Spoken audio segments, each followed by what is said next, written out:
네, 여러분 안녕하십니까? 월요일 CJB 아침 뉴스입니다.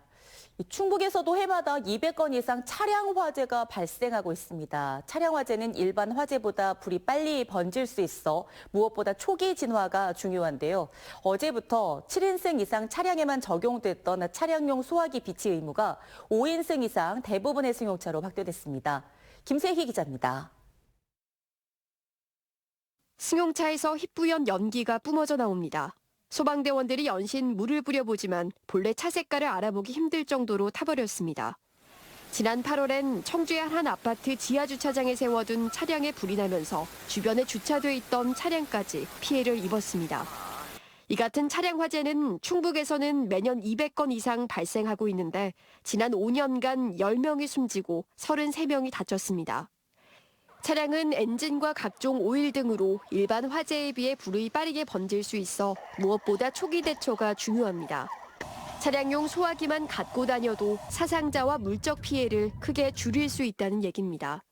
이에 따라 이번 달부터 차량용 소화기 비치 의무가 7인승 이상에서 5인승 승용차로 확대됐습니다. 차량 화재에서 초기에 화재만 진압하더라도 화재 확산도 훨씬 빠르게 막을 수 있고 인명 피해 또한 훨씬 빠르게 저감시킬 수 있습니다. 차량용 소화기는 일반 분말 소화기나 스프레이용 소화용구가 아닌 자동차 겸용 문구가 있는지 확인해야 합니다. 또 비상 상황 시 신속하게 사용할 수 있도록 트렁크나 조수석 근처 등 손이 쉽게 닿을 수 있는 곳에 보관하는 게 좋습니다. 소방당국은 차량용 소화기는 차량 화재 초기 진화에서 소방차 한 대 이상의 효과를 발휘할 수 있다며 각종 캠페인 등을 통해 이를 집중 홍보할 계획입니다. CJB 김세희입니다. 조선시대 통신사는 일본의 선진 학문과 문물을 전해주는 역할을 했습니다. 이를 기념해 일본 오카야마현의 항구 도시에서는 해마다 조선 통신사 행렬을 재현하는 행사를 열고 있습니다. 벌써 31번째로 이어지고 있는데요. 특히 올해는 청주 농악이 이 행렬을 이끌었다고 합니다. 이민아 기자입니다. 일본 오카야마현 세토우치시의 항구 우시마도. 이곳은 400년 전 일본에 도착한 조선통신사 일행이 머물렀던 곳입니다.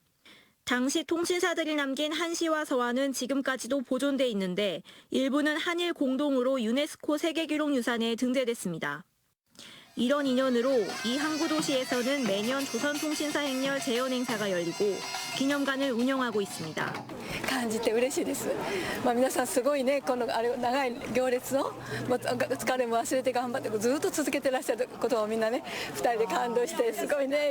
올해도 어김없이 조선통신사 행렬이 재현됐는데 앞줄에서 이를 이끈 것은 다름 아닌 청주 농악입니다.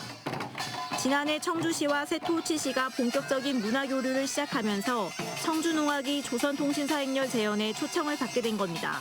팬분들이 오다 보니까 한국의 전통을 알리면서 아주 크고 웅장한 소리로 우리가 여기 왔다 하는 것을 좀 알리는 그런 큰 역할을 맡고 있습니다. 청주 농악 보존회는 세토우치 시민에게 충북 무형유산 제1호인 청주 농악의 신명나는 장단을 선보이는 한편 우리 전통놀이인 단심줄 놀이도 펼쳐졌습니다.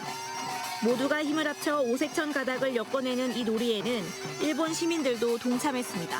一つのことをみんなでやってこんなすごい文化があるんだなと思ってすごく感動しました. 여기서 보여줄 수 있는 것도 뿌듯했는데 일본 분들이 잘 이해를 못하실 줄 알았는데 따뜻한 눈인사와 뜨거운 박수를 많이 보내주셔가지고 너무 행복하게.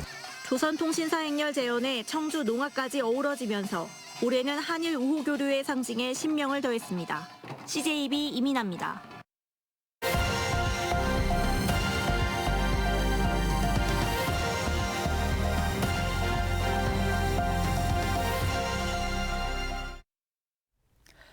마음의 감기로 불리는 우울증, 스트레스에 시달리는 현대인이라며 누구나 한 번쯤 겪게 되는 질환인데요.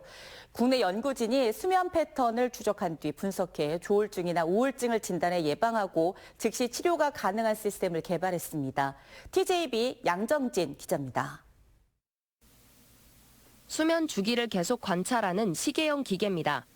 잠이 들고 깨는 시간과 수면의 질 등의 정보가 연구진에게 계속 전달돼 일정한 수면 패턴을 살펴볼 수 있습니다.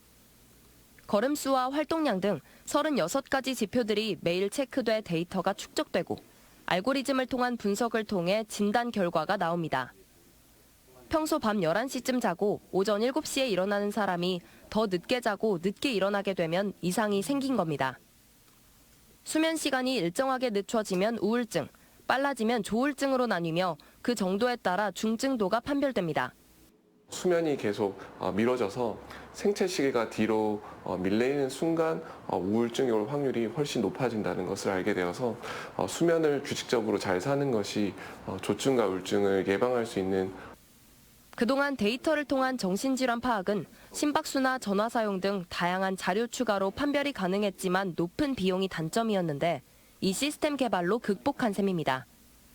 임상실험에는 168명의 기분장애 환자를 대상으로 진행했는데 우울증은 80%, 조울증은 98%, 경조울증은 95%의 정확도를 보였습니다. 환자들이 보이는 패턴을 통해 우울증 재발 여부와 근접한 상태 등도 판별할 수 있어 의료 현장에서 선제적 조치도 가능할 것으로 기대됩니다.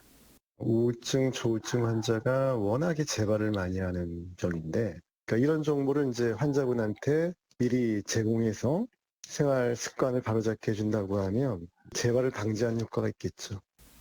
연구진은 이번 연구 결과를 바탕으로 스마트폰 앱으로 일상생활에서 일반인들이 수월하게 기분 상태나 우울증 여부를 체크할 수 있는 기술 개발에도 나설 계획입니다.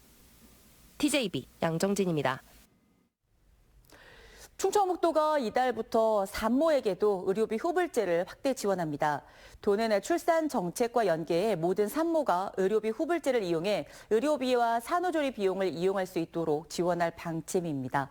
의료비 후불제는 제때 치료를 받지 못하는 취약계층에 수술비 등을 무이자로 빌려준 뒤 최대 3년 동안 나누어 갚도록 한 제도로 지금까지 1,100여 명이 이용하고 있습니다. 청주시는 지난 9월 매입한 동보원 자연휴양림의 새 이름을 오는 13일까지 공모합니다.